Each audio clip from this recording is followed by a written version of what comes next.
네, 오늘은 무조건 항복하다라는 제목을 가지고 하나님 말씀 증거하도록 하겠습니다. 지금처럼 이렇게 뜨거운 여름이 되면 항상 제가 기억하는 노래가 하나 있습니다. 1990년도 중반기에 최고의 인기를 끌었던 클론이라는 팀이 있었죠. 그 팀이 여름에 불러서 공전의 대히트를 쳤던 노래가 있습니다. 가사를 제가 노래는 못 불러드리고 가사만 좀 읽어드리면 이렇습니다. 마음이 울적하고 답답할 땐 산으로 올라가 소리를 한번 질러봐. 나처럼 이렇게 가슴을 펴고 네, 그렇게 진행되고 있죠. 쿵따리 잡아라 빠빠빠. 네, 그 다음 가사가 이렇습니다. 누구나 세상을 살다 보면 마음먹은 대로 되지 않을 때가 있어.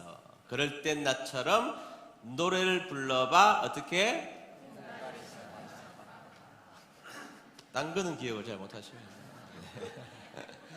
네. 저는 이 노래가 공전의 히트를 칠 당시에 저도 역시 이 노래를 크게 한번 틀어 놓은 적이 있는데요. 사실은 이 노래 자체가 그렇게 좋아서였던 것은 아닙니다. 제 마음이 이 노래처럼 이 노래가 굉장히 템포가 빠르고 신나지 않습니까? 그렇게 신나는 인생을 살아갔기 때문에 이 노래를 그렇게 크게 틀어놓은 것은 아닙니다. 매우 그 가사가 저에게 공감이 되었기 때문입니다. 이 노래는 그 당시의 나의 모습을 그대로 잘 그려낸 노래였다고 생각했습니다. 저는 그때 마음은 우울했고 마음먹은 대로 인생이 되지 않았고 제가 평생 그렇게 낮아진 자존감을 가지고 살아본 적이 별로 없었던 시절을 경험했던 바로 그때였습니다. 딱 저의 모습을 그리고 있었던 것이죠.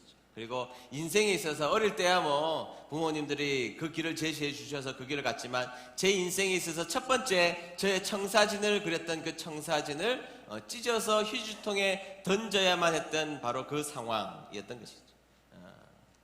그 상황 속에 이 노래는 저에게 매우 감동을 주는 노래였다고 생각이 들었습니다. 근데 여러분, 우리 인생 가운데 우리가 가지고 있는 그 청사진이 찢어지는 인생을 경험하는 것은 비단 저의 인생뿐이겠습니까? 아마 여기 앉아있는 여러분들 역시 여러분들의 인생이 여러분들이 계획하고 준비한 그 뜻대로 그 마음대로 되지 않는 인생, 뒤죽박죽 되어버리는 인생을 경험하는 여러분들의 모습이 분명히 있었으리라고 생각이 듭니다. 우리 인생살이의 대부분은 우리가 원하는 방식과 방법대로 잘 흘러가지 않는다는 데 문제가 있다는 것입니다. 때로는 내가 계획했던 그 청사진이 무기력하게 찢어져서 휴지통에 들어가야 하는 무가치해지는 인생을 경험할 때도 있고, 때로는 내가 원하지 않는 삶으로 인하여서 내가 저 굴러가는 저 삶 가운데 내가 마치 부속품처럼 여겨지는 그런 인생을 살아갈 때가 있다는 것입니다. 여러분, 요나도 역시 저는 마찬가지입니다. 요나도 그런 관점에서 보면 세상 불쌍한 사람이 요나라는 생각이 듭니다. 여러분, 요나도 자신의 인생이 자신의 마음대로 되지 않는 인생이었음을 분명히 우리는 알 수가 있습니다. 지금까지 제가 요나를 10번째 지금 설교하고 있으니까 요나의 인생에서 여러분 감정이입을 하여서 여러분들이 요나가 되어보시면 요나의 인생이 얼마나 복잡한 인생인지, 그리고 마음먹은 대로 자신의 인생이 풀리지 않은 인생이라는 것을 여러분들 알 수가 있을 것입니다. 그래서 세상 불쌍한 사람이 바로 요나라는 생각이 들죠. 요나의 인생은 자신 마음대로 했던 인생이 아니었다는 것입니다. 그리고 지금 요나가 죽은 지 2000년도 훨씬 더 지났는데 아직까지도 불순종의 아이콘이 되어서 여기에도 이 교회도 목사님이 설교할 때 불순종의 요나, 저 교회도 요나, 은혜 드림교회도 불순종의 요나, 그런 이야기를 하니 요나의 마음이 당최 그의 마음속에 편할 리가 없지 않겠습니까? 근데 여러분, 요나 입장에서 요나가 처음 그 일을 자신이 계획하여서 그 일을 진행한 것이 아니라는 데 문제가 있다는 것입니다. 어느 날 밑도 끝도 없이 하나님께서 찾아와서 저 원수 같은 니느웨라는 도시에 가가지고 하나님의 구원을 선포하는 메시지를 듣게 된 것입니다. 아니, 내가 하나님을 그렇게 찾을 때는 하나님이 나타나시지도 않더니 난데없이 나타나셔서 준비도 안 된 나에게 그 원수 니느웨를 구원하러 가라는 이야기를 하시니까 요나 입장에서는 도무지 수용하기 어려운 이야기를 만나게 된 것이죠. 여러분, 우리가 믿는 하나님 원래 잘 안 나타나시잖아요. 우리끼리 이야기지만 우리가 믿는 하나님 잘 나타나십니까? 잘 나타나시지 않는다는 것이죠. 그래서 여러분, 시편 기자도 우리가 동일한 마음을 가지고 이렇게 성경에서 기록하고 있어요. 시편 42편 2절과 3절 쉬운 성경으로 보도록 하겠습니다. 다 같이 읽습니다. 시작.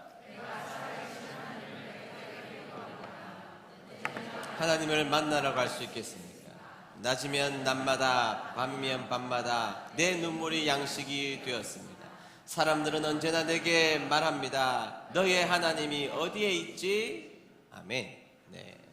우리가 하나님을 찾지 않는 것이 아니라는 것입니다. 우리는 애타게 하나님을 그리워하고 애타게 하나님을 찾았습니다. 어제도 찾았고 우리의 인생 가운데 하나님을 그렇게 애타게 찾았는데 언제 하나님을 만날 수 있었냐는 거예요. 낮이면 낮마다 밤이면 밤마다 눈물이 내 양식이 되었고 심지어 나도 하나님 잘 못 보는데 내 주위에 하나님을 믿지 않는 사람들이 나를 비웃기 시작하는 것입니다. 너의 하나님 도대체 어디 있니? 네가 믿는 하나님, 네가 그렇게 사랑한다고 말하고 하나님이 너를 사랑하신다면서 그런데 도대체 그 하나님 세상 가운데 어디에 있어? 이렇게 세상 사람들이 비아냥거리는 그 소리를 들어야 하는 인생을 살아갈 때가 있다는 것입니다. 다시 한 번 더 이야기지만 우리끼리 하는 이야기지만 하나님이 좀 그러시잖아요. 냉정하게 등장하시지 않는 하나님 만날 때가 있습니다. 내가 그렇게 하나님을 찾고 하나님을 그렇게 간절히 구할 때 우리 하나님은 숨바꼭질의 대가 아니십니까? 아무리 찾아도 보이지가 않아요. 아무리 찾아도 아무리 그분을 만나려고 해도 그분을 만날 수 없는 인생의 여정을 경험할 때가 있다는 것입니다.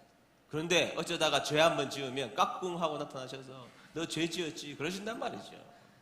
내가 그렇게 원하고 간절히 바랄 때 하나님은 등장하시지 않다가 내가 죄를 짓고 뭔가 좀 마음속에 거리낌이 있는 어느 날이 되면 하나님이 딱 나타나셔서 내가 여기 있노라고 명확하게 우리에게 말씀해주고 계신다는 것이죠. 참 곤란한 분, 그분이 우리가 믿는 하나님이십니다. 어쩌겠습니까? 할 수 없죠.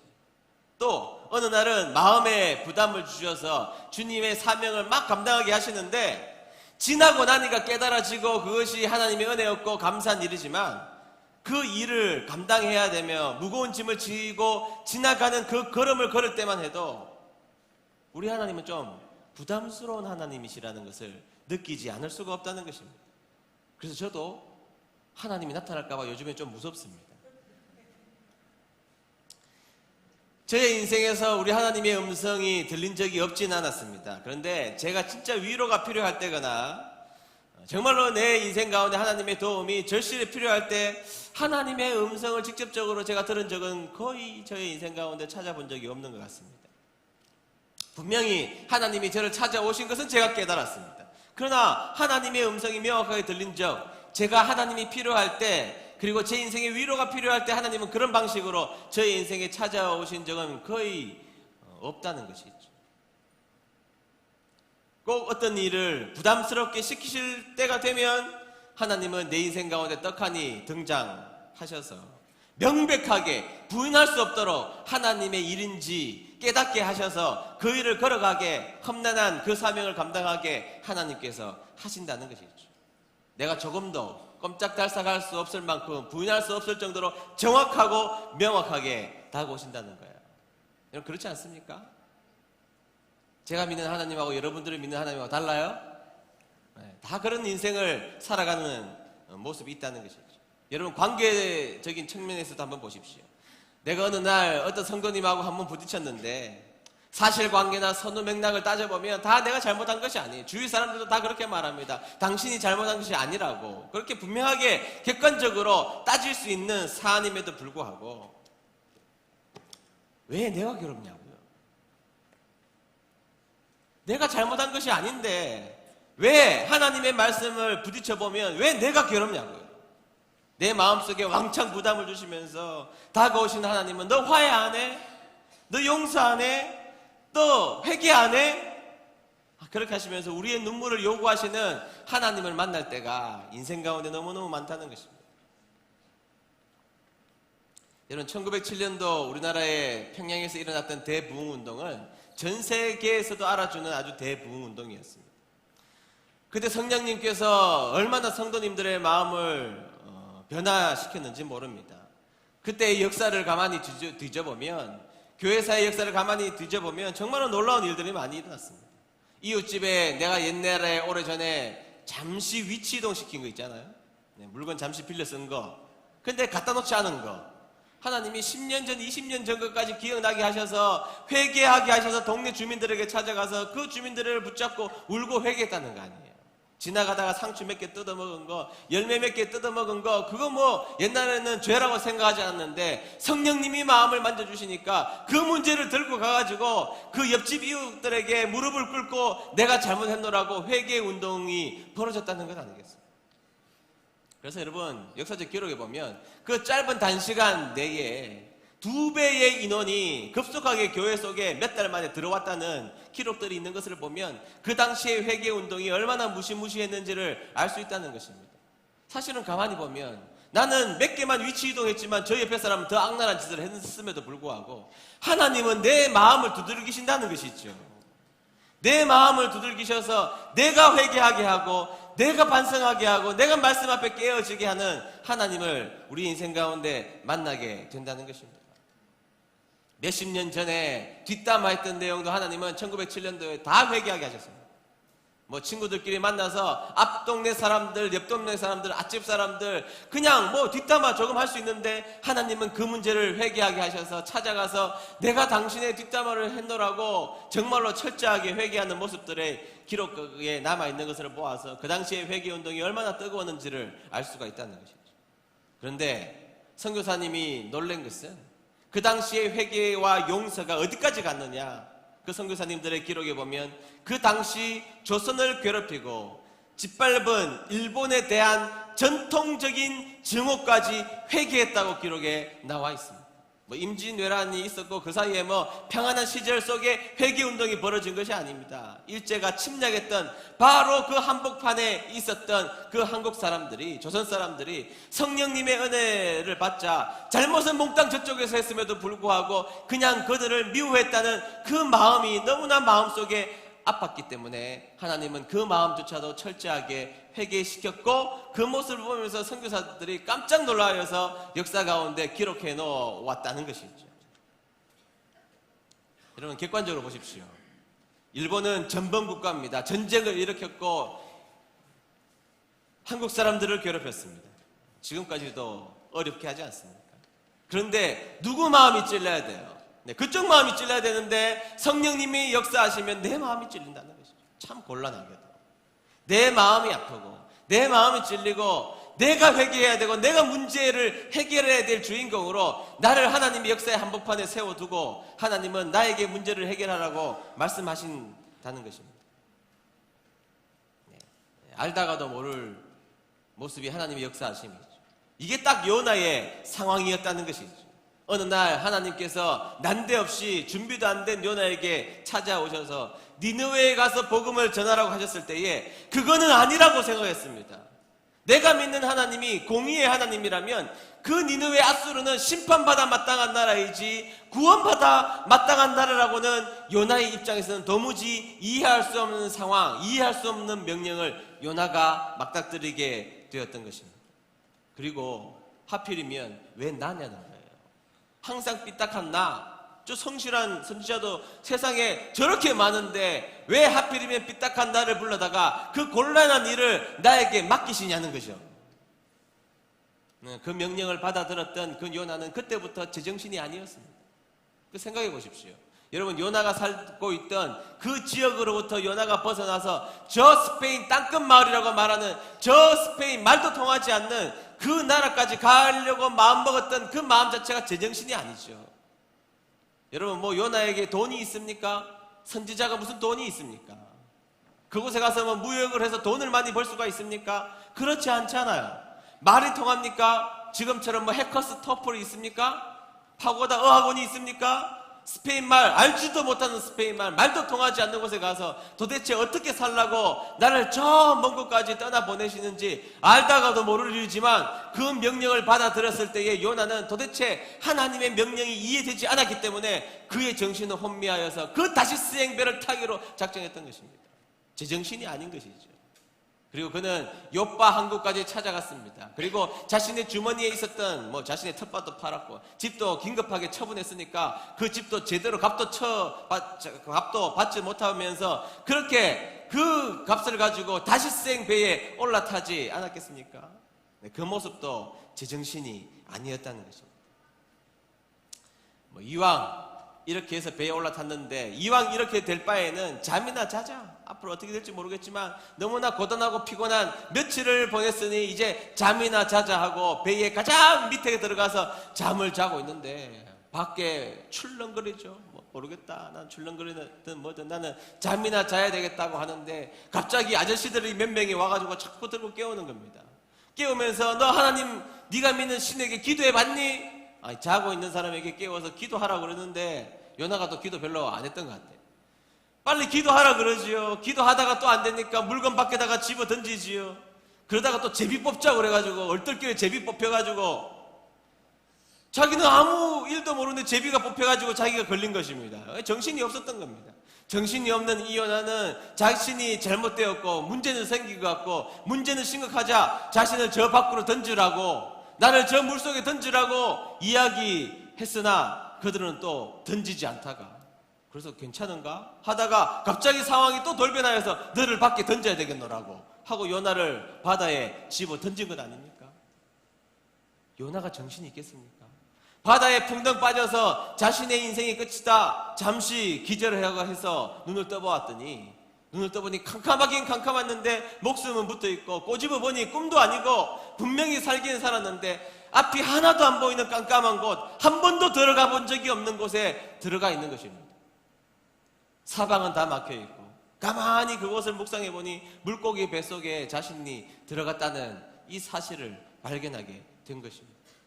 물고기 입장에서도 이상한 놈이 하나 들어와서 있으니 이상한 사람이 하나 들어와 있으니 얼마나 마음속에 복통이 일어났겠습니까? 소화는 안 되죠. 소화가 안 되고 음식물이 머물러 있으면 배가 아프게 마련이지 않습니까? 그래서 배도 아프죠. 이리저리 돌아다녔으니 요나가 그 물고기 뱃속에서 정신이 혼미해졌을 거라는 것이죠.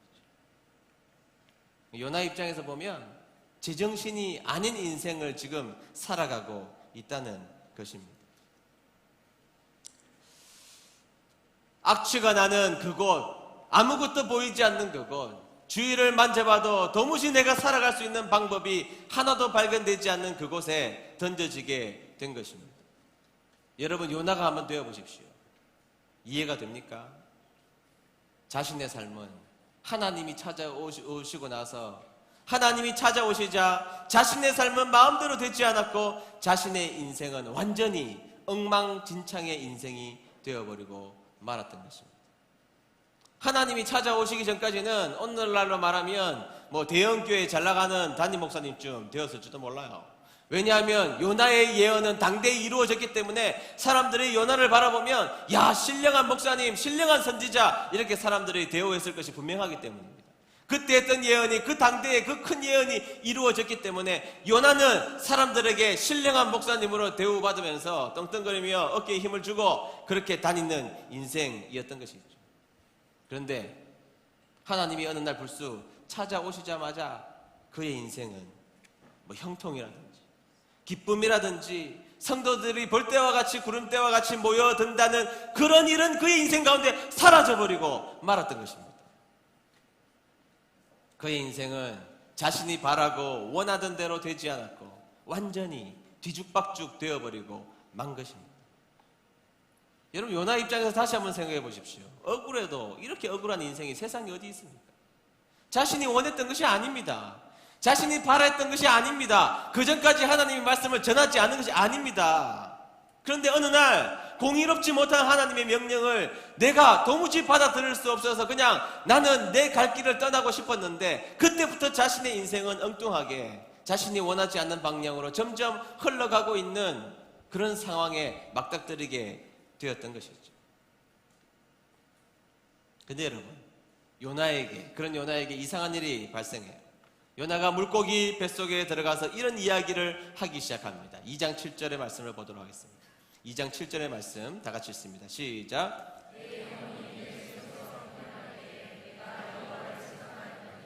내 기도가 주께 이르렀사오며 주의 성전에 미쳤나이다. 아멘. 네, 물고기 뱃속에 3일간 있었으니까요.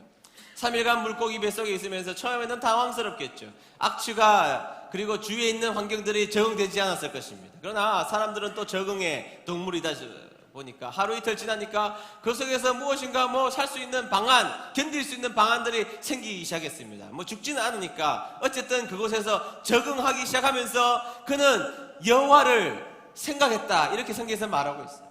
여기서 여호와를 생각하다라는 단어가 자카르라는 단어를 썼는데, 이 단어는 그냥 어제 일을 기억해냈다, 뭐 그저께 일을 생각해냈다, 이런 단어가 아닙니다. 이 자카르라는 단어는 깊이 묵상했다는 거예요. 깊이. 그곳에서 2장 7절이 우리에게 던져주는 말씀은, 그는 그 엉뚱한 상황에 내몰렸으나 그 물고기 뱃속에서 하나님을 깊이 묵상했다는 것이에요. 굳이 영어로 말하자면 meditate. 깊이 하나님을 생각하고 깊이 하나님을 묵상하고 그 하나님을 신학적으로 어떤 분이신지에 대해서 그는 깊이 묵상하기 시작했다는 것입니다. 자, 그리고 나서 그가 그 물고기 뱃속에서 하나님에 대한 깊은 묵상이 있고 난 다음에 그가 내린 결론이 뭡니까? 2장 9절입니다. 2장 9절. 다 같이 읽습니다. 시작. 나는 주께 감사하고 찬양하며 제물을 바칩니다. 주께 맹세한 것은 무엇이든 지키겠습니다. 구원은 여호와께 있습니다. 아멘. 자, 뭐라고 그럽니까? 자, 이런 상황에 노출되고 그 속에서 하나님을 깊이 묵상한 다음에 그가 내린 결론이 뭐죠? 네, 그는 하나님을 깊이 묵상한 다음에 백기를 들고 투항하기 시작합니다. 하나님 앞에 무조건 항복을 하는 장면을 지금 2장 9절에서 우리는 만나게 된 것입니다. 나는 주님께 지금 이 어렵고 이 급박한 환경 속에서도 나는 하나님을 감사할 수밖에 없고 찬양할 수밖에 없고 내가 가지고 있는 모든 것을 다하여서 하나님 앞에 바칠 수밖에 없습니다. 그리고 내 인생 가운데 과거에 하나님 앞에 약속했던 그 모든 맹세는 지키겠습니다. 그리고 결론은, 하나님, 그 니느웨 백성, 내가 도무지 구원받아서는 안 된다고 생각했던 그 니느웨 백성도 구원하는 그 뜻은 전적으로 하나님의 뜻에 있기에 구원은 여호와께 있습니다라고 백기를 들고 투항하는 장면입니다. 이 장면은 하나님, 내가 틀렸고 하나님이 옳았습니다. 그 전까지는요, 하나님이 틀렸고 내가 옳았습니다. 그러니까 자기 마음대로 한 거 아니에요? 자, 여러분, 우리가 왜 불순종합니까? 왜 불순종해요?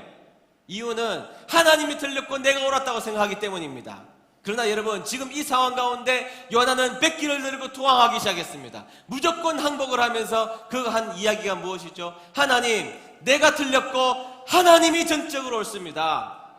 아멘. 그래서 하나님은 내가 싸워야 할 대상이 아니라 전적으로 나의 모든 것을 맡기고 순종해야 할 대상으로 그는 확실히 믿었던 것입니다. 여러분, 우리가 하나님을 믿는 사람이잖아요. 신앙인이고 은혜드림교회 성도입니다. 여러분, 이 문제 해결하지 않으면 신앙생활을 바르게 할 수가 없어요. 우리는 어디다 대고 하나님 앞에 불순종합니까? 하나님이 어떤 분이신데 그분의 크기와 그분의 넓이를 우리가 어떻게 측량할 수가 있습니까? 그런데 신앙생활을 하면서 하나님을 믿는다고 하는 자들 가운데 불순종하는 인생을 살아가는 사람들은 그의 마음속에 말은 그렇게 하지 않지만 하나님은 틀렸고 내가 옳습니다. 그 교만 때문이에요. 여러분, 이거 해결하지 않으면 하나님 바르게 섬길 수 없습니다. 이거 해결되지 않으면 하나님 바로 섬기지를 못합니다. 자꾸 하나님을 타협의 대상으로 생각합니다. 하나님, 협상 테이블로 나오시죠. 나하고 이야기 좀 단판을 해봅시다. 누가 옳은지 그런지. 그게 무슨 믿음이에요? 신앙은, 믿음은 내가 틀렸고 하나님이 옳은 것입니다. 아멘. 이것을 믿는 믿음이 없이 하나님을 어떻게 바르게 섬길 수가 있습니까? 우리가 순종할 수 있는 가장 중요한 이유, 하나님은 무조건 옳으시다. 아멘. 요나가 비로소 안 것입니다. 물고기 뱃속에 처박혀 있는 이 요나는 하나님은 싸워야 될 대상이 아니고 협상 테이블로 끌어오아야 될 그런 대상이 아니라 내가 믿는 하나님 앞에 그 하나님은 내가 순종해야 될 대상임을 요나는 절실하게 깨달았던 겁니다. 그래서 요나는 백기를 들고 하나님 앞에 투항하는 것입니다. 하나님이 옳습니다. 나 모든 것 손들었습니다. 구원 니느웨 백성을 구원하는 그 구원의 모든 것은 전적으로 하나님의 뜻에 담겨져 있습니다. 하나님 마음대로 하시죠.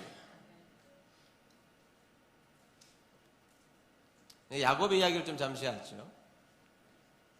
야곱이 형 에서를 피해서 도망갔다가 라반의 집에서도 더 이상 있을 수 없어서 또 그곳에서도 뭐 도망가다시피 해서 나오게 되죠. 정처 없는 길이 되었는데 돌아갈 곳은 고향 땅, 자신의 형 에서가 있는 곳에 가게 되었습니다. 글쎄 가면 꽤 많은 시간이 흘렀기 때문에 우리의 형이 마음이 좀 누그러지지 않았을까, 뭐 그런 기대를 가지고, 여러분 감정이 아무리 격해도 시간이 지나면 해결이 되니까 뭐 그런 마음을 가지고 그냥 그곳을 가야 되겠다, 이런 마음을 가지고 형 에서에게 돌아가기로 결심하고 돌아갑니다. 근데 아무래도 좀 불안해요.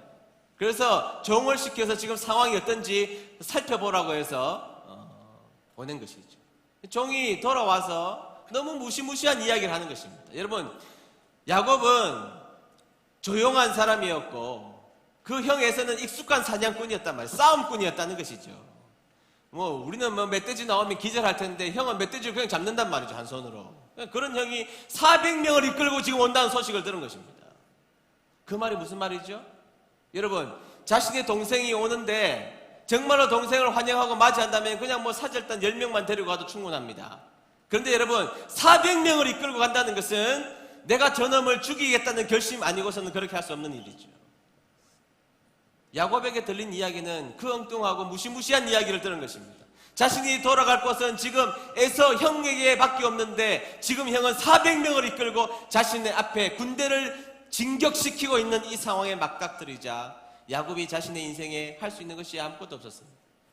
그래서 그는 야복 강가에서, 지금 요르단 지역인가요? 야복 강가에서 그는 하나님을 붙잡기 시작합니다. 하나님 앞에 기도하기 시작했던 것입니다. 기도를 하나님 앞에 애를 써서 했습니다. 그가 할 수 있는 최선을 동원하여서 밤새도록 천사와 씨름을 했던 것입니다. 내가 하나님과 겨루어 이기면 하나님이 어떻게 해주실 거야, 그런 기대를 가지고 기도했으나 현실적으로 이름은 하나님을 이겼다는 이름을 가졌지만 여러분 진짜 이긴 겁니까? 성경에 보면 그의 환도표를 하나님 깨뜨리셨다고 나와 있어요. 그 환도표가 어딘지는 신학자들에 의해서 분분하지만 거의 동의하는 것은 고관절이나 허벅지 뼈라고 사람들이 지금도 보고 있어요. 여러분, 지금도 고관절이 무너지면 생명을 길게 유지하기가 어려운 뼈가 고관절입니다. 허벅지에 있는 뼈라면 아마 우리의 몸 가운데 가장 굵은 뼈일 것입니다. 제가 대학원 다닐 때 3월달 됐는데 MT를 가야 한다고 해서 스키장 MT를 가더라고요. 근데 3월달인데도 눈이 있어요. 더 웃긴 것은 3월달에 스키를 타는 인간들도 있다는 것입니다. 그런데 한 여자 학생이 스키를 타고 내려오다 갑자기 우리 앞을 지나갔는데 넘어졌는데 빡 하는 소리가 들려요. 저는 처음 들어봤습니다. 아하, 허벅지 뼈가 부러지면 저렇게 큰 소리가 나는구나. 그때부터 그 여자가 비명을 지르고 기절했다가 깨어났다가 하는데 119 올 때까지 그 소리를 15분 동안 지르는데 무시무시한 소리였습니다. 빡소리도 컸지만 그 소리 이후에 그가 당하는 고통이라는 것은 무시무시했는데 지금 야곱이 그 환도뼈가 그냥 내려앉은 것입니다. 하나님은 그냥 네가 나를 이겼다고 말씀만 해주셨지 실질적으로 하나님 앞에 TKO 당한 거예요. 아무것도 경기를 지속할 수 없어서 모든 것을 내려놓을 수밖에 없는 야곱이 되어버리고 만 것입니다. 고관절이 부서지고 허벅지 뼈가 부서진 인간, 그런 인간은 그냥 거기에서 모든 것이 끝난 것이지. 근데 여러분, 이 일이 일어나서 어떤 일이 일어나게 됩니까? 에서가 자기의 동생을 죽여버리겠다고 400명을 이끌고 가는데 지금 야곱은 혼자 있었단 말이죠. 혼자 야복강가에 있다가 고관절 다 부서지고 일어나기도 어려운 그 다리를 질질 끌면서 불구가 된 몸을 가지고 자신의 자식들과 아내가 있는 곳으로 가서 결국에는 자신의 형 에스가 있는 곳까지 걸어가고 있다는 것이죠. 여러분, 그 장면 한번 생각해 보십시오. 에서는 자신의 동생 야곱이 걸어오는 장면을 명확하게 보았습니다. 분명히 멀리서 보면 내 동생 야곱이 분명한데 저놈을 내가 죽여야 되겠다고 마음을 먹었는데 오는 야곱을 보니까 몇 걸음 걷다가 주저앉아 버리고 주저앉다가 신음을 하고 일어나서 쩔뚝거리는 불구의 몸으로 걸어오는 그 동생 야곱을 보자 저놈을 죽여야 되겠다는 그 마음이 눈 녹듯이 다 녹아버린 것입니다. 그리고 그 쩔뚝거리는 그 야곱이, 환도뼈가 부러진 이 야곱이 자신의 형에게 절을 한다면서 7번이나 절하는 장면을 생각해 보십시오. 그냥 7번 절하는 것도 만만치 않습니다. 그런데 그의 환도뼈가 부러진 그 상태에서 그냥 주저앉았다가 자신의 형 에서에게 인사하면서 주저앉았다가 다시 몸을 일으키기 위하여서 몇 분의 시간이 소요되었을지도 모릅니다. 그것을 7번이나 자신의 형에게 불구가 되어서 온 자신의 동생을 보자 에서의 그 분노의 마음은 눈 녹듯이 다 녹아내려 버린 것입니다. 그리고 그 야곱을 껴안고 울기 시작했던 것이죠. 야곱, 너 왜 이렇게 됐노?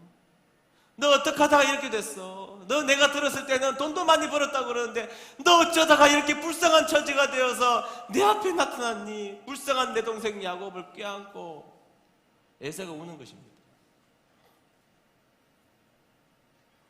다리가 부러졌을 때, 환도뼈가 부러졌을 때 야곱은 자신의 인생 모든 것이 끝났다고 생각했을 것입니다. 그러나 그것이 야곱을 살린 것이죠. 저는 야곱의 뼈를 부러뜨리는 그 하나님이 같이 우셨다고 생각합니다.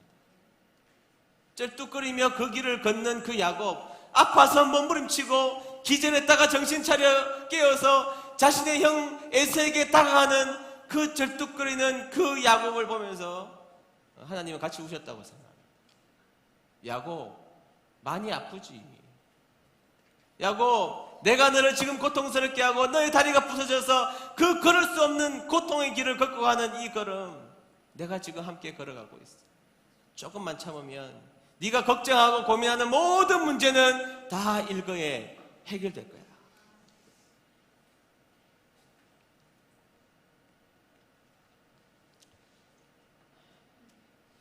여러분, 우리는 우리의 인생에서 고통을 당하면 그 부러진 뼈만 생각하거든요.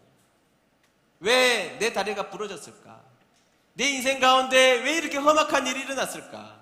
내 인생 가운데 왜 이렇게 눈물 나는 일이 많을까라고 생각하지만 그 아프고 그 고통스러운 현장을 지나가야 그 문제가 해결되는 거예요. 그 부러진 다리를 안고 걸어갔던 그 야곱은 처절하게 괴로웠지만 하나님을 만나고 걸어가는 길이었습니다. 무엇인지 모르죠. 하나님을 만나고 분명히 응답은 주셨고 해결될 것이라는 믿음이 있어서 걸어가기는 하지만 어떻게 해결될 것인지 이제는 도망도 못 가요. 에서가 자신을 죽이려고 달려오면 도망도 못 가는데 가서 자신의 형을 만나자 자신의 형이 돌변하여서 자신을 끌어안고 우는 모습을 보면서 하나님이 하셨구나. 하나님이 지금 나를 이렇게 선한 길로 이끌어 가셨구나.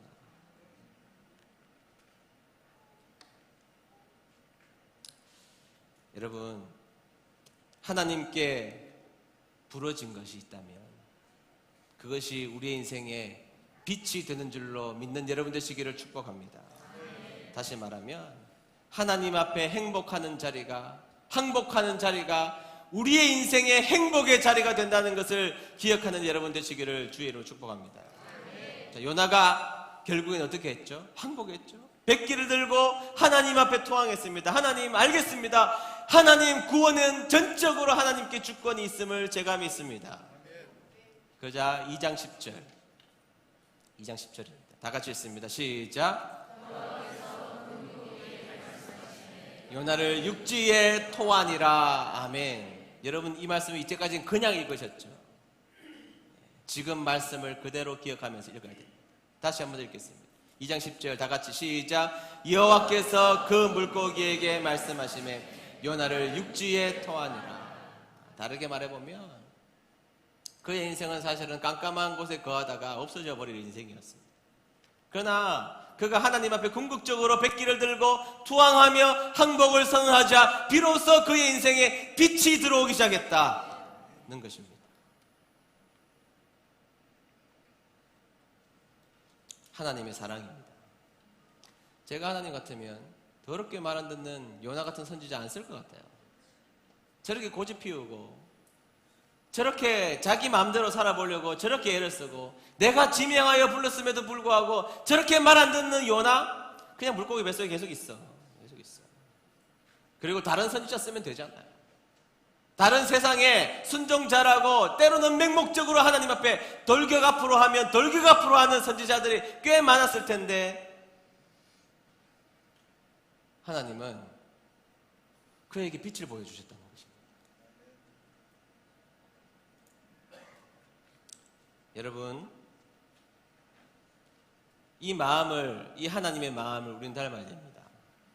우리는 우리 인생 가운데 여러분들의 삶 가운데 버린 사람 왜 그렇게 많아요? 그 사람이 뭐 큰 잘못이나 했습니까, 여러분들에게? 그렇게 내 마음속에 무엇인가 하나 걸리는 그 작은 걸림 때문에, 작은 돌뿌리 때문에 그렇게 버린 사람이 왜 그렇게 많아요?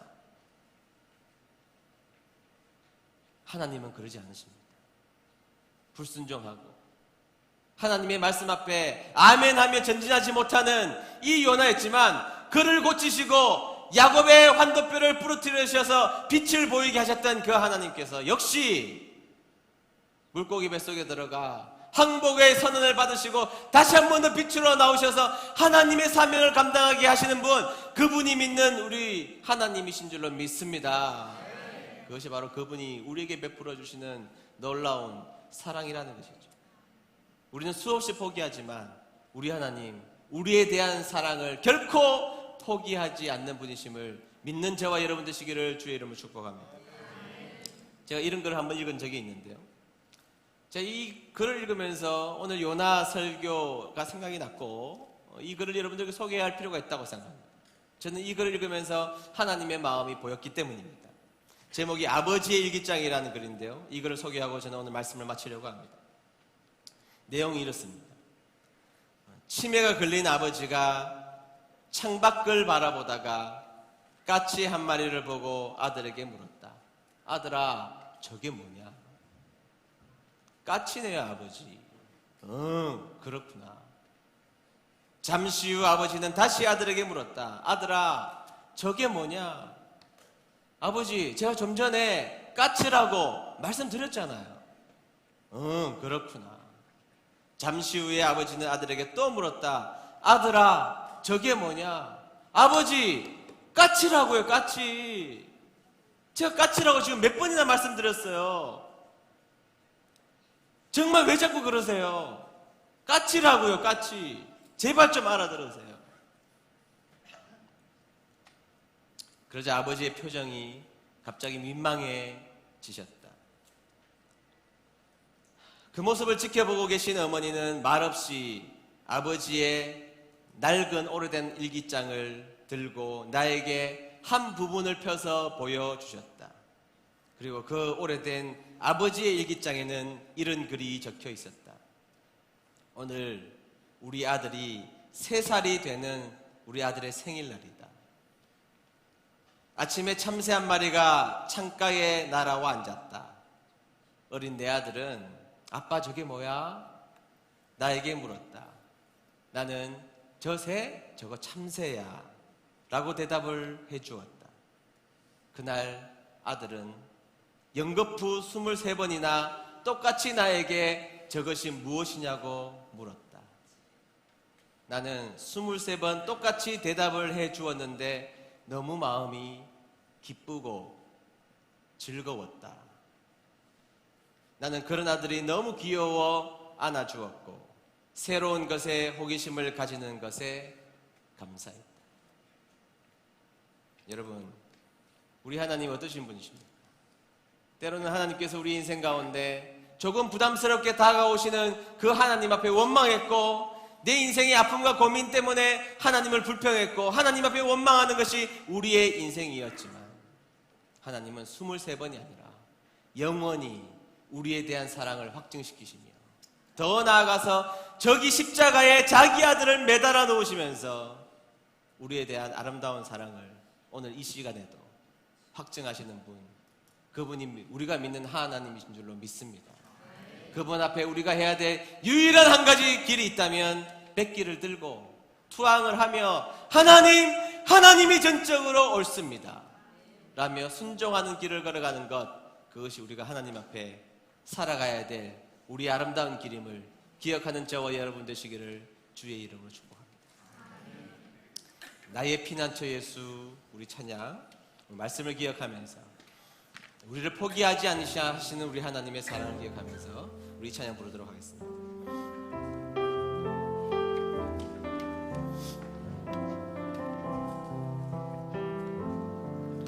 나의 피난처 예수 의지해요. 나의 피난처 예수, 나의 피난처 예수 의지해요.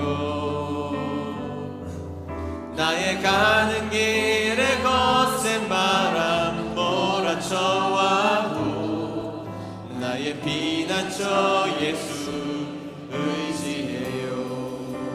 나는 영원히 주님 사랑해요. 아멘. 나는 영원히 주님 사랑해요.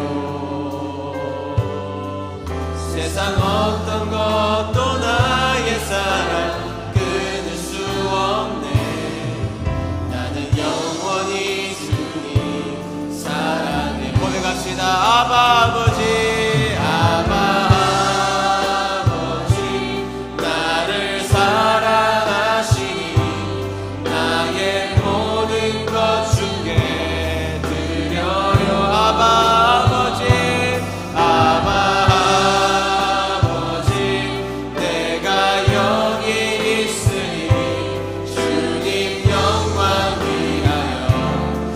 다시 한 번 더. 아바 아버지, 아바 아버지 나를 사랑하시니 나의 모든 것 주께 드려요. 아바 아버지, 아바 아버지 내가 주님 영광 위해 주님 영광. 다 같이 손을 들고 찬양하겠습니다. 아바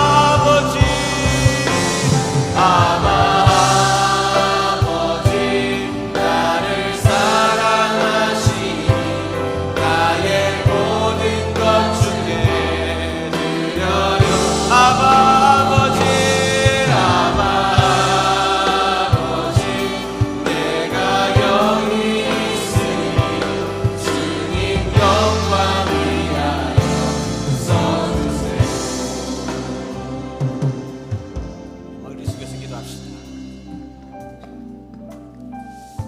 여러분, 우리가 하나님을 믿는 이 신앙의 여정 가운데 가장 중요한 것이 있다면 우리 하나님의 주인 되심을 인정하는 것입니다. 하나님의 주권을 조건 없이 전적으로 수용하는 것이죠. 하나님이 주인이십니다.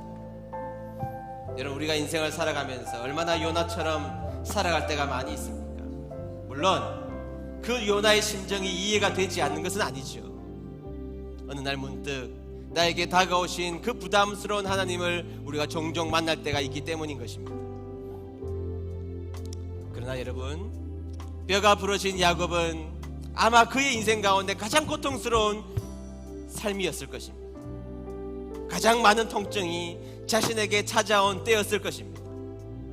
그러나 잠시 후에 그는 하나님이 왜 나의 뼈를 위골시켰는지를 분명히 그는 알았을 것입니다.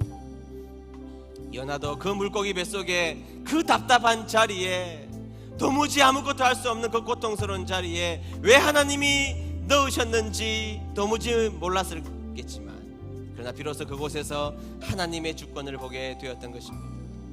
우리 사랑하는 은혜드림교회 성도 여러분, 오늘 여러분들의 인생이 뼈가 위골된, 이해가 되지 않는 야곱의 삶을 살아가고 계십니까? 아니면 어느 날 문득 찾아온 여러 가지 사명들 때문에, 여러 가지 일들 때문에 정말 물고기 뱃속에서 깜깜한 자리에 여러분들이 처해져 있지 않으십니까? 그 자리가 있다면 그 자리는 바로 하나님을 하나님으로 인정하는 자리가 되어야 합니다. 그리고 백기를 들고 주님 앞에 투항하면 주님이 그곳에서 아름다운 길로 우리를 선한 길로 빛으로 인도해 주실 줄 믿습니다. 오늘 기도할 때 주님의 주님 되심을 인정하는 삶이 되고 싶습니다. 하나님, 내 인생에 찾아온 뼈가 위골된 또한 물고기 뱃속과 같은 어려움을 지나가고 있다면 하나님, 이곳에서 하나님의 주인 되심을 인정하겠습니다. 이해할 수 없지만, 이해 도대체 할 수 있는 능력이 나에게 없지만 하나님이 옳다고 말하는 주님의 백성이 되고 싶습니다. 합심하여서 소리내어 다 같이 기도하도록 합니다. 기도하겠습니다. 하나님 아버지 감사합니다. 주신 말씀을 기억합니다.